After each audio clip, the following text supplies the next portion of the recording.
बदलापूर प्रकरणातील आरोपी अक्षय शिंदे याचा काल एन्काउंटर झालेला आहे। या संदर्भात बोलण्यासाठी माझ्यासोबत आमदार संजय शिरसाट सर आहेत। सर, मुलींवर अत्याचार करणाऱ्यावर कडक शिंदे शासन सुरू झाले राज्यात? कडक म्हणता येणार नाही, कारण की त्या आरोपीने जेव्हा पोलिसावर गोळीबार करायचा प्रयत्न केला त्या टायमाला पोलिसांनी त्याला दिलेले ते प्रत्युत्तर आहे।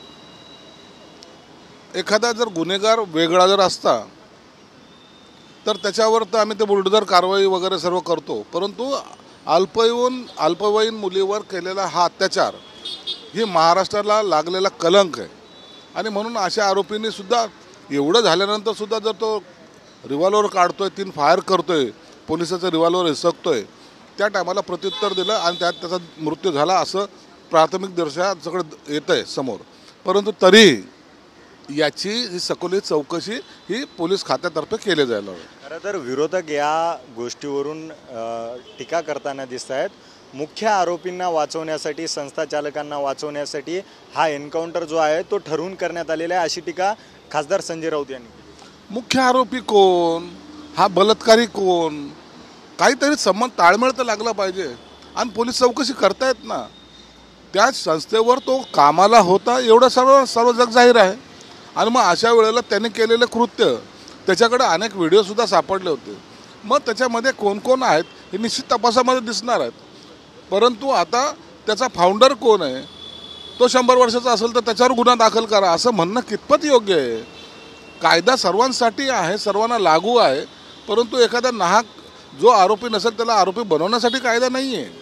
म्हणून कायद्याचा वापरसुद्धा करताना या सगळ्या गोष्टी ध्यानात ठेवल्या पाहिजेत आणि याची सुद्धा पुन्हा शासन त्यांच्या स्तरावर चौकशी निश्चित करेल। खरं तर गृहमंत्रालयावर शंका उपस्थित करतायत, मुख्यमंत्र्यांवर शंका उपस्थित करतायत। शरद पवार यांनी पण गृहमंत्रालयाच्या हलगर्जीपणावर ट्विट केलेलं आहे।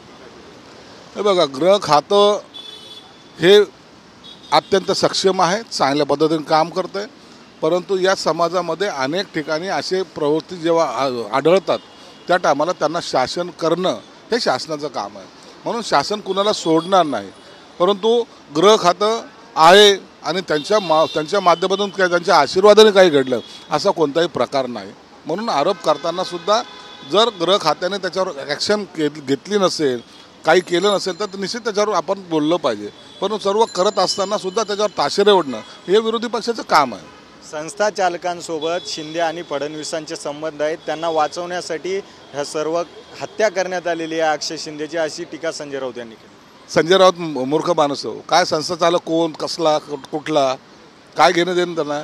महाराष्ट्रामध्ये काँग्रेस आणि राष्ट्रवादीच्या 90% संस्था आहेत, त्यामध्ये काही घडलं तर काय शरद पवारला कारणीभूत धरायचं?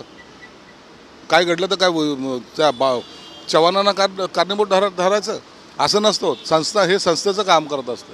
म्हणून एखाद्या संस्था एखाद्याच्या नावावर असते, आता वसंतदादाच्या नावावर अनेक संस्था आहे, शरद पवारांच्या नावावर अनेक संस्था आहे, आणि मग काय तर त्या संस्था म्हणून यांना थोडं आपण आरोपी करतो।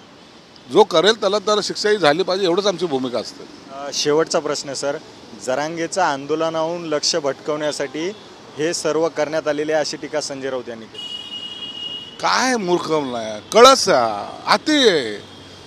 जरांगेंचं आंदोलन हे समाजासाठी वेगळ्याच स्टेपचं आंदोलन आहे। या घटना घडल्यात, हा वेगळी ही घटना आहे।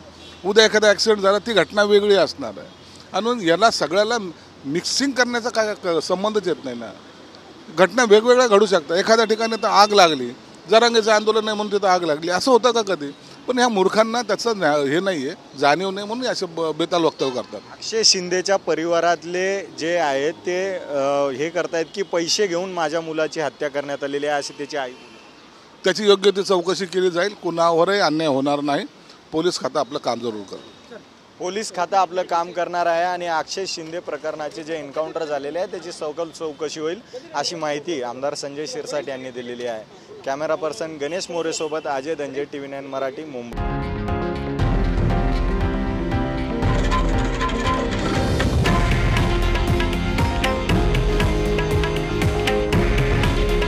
हे आहे देशातील नंबर 1 न्यूज नेटवर्क आणि आपण पाहत आहात TV9 मराठी। काळजी तुमची, हित महाराष्ट्राचं।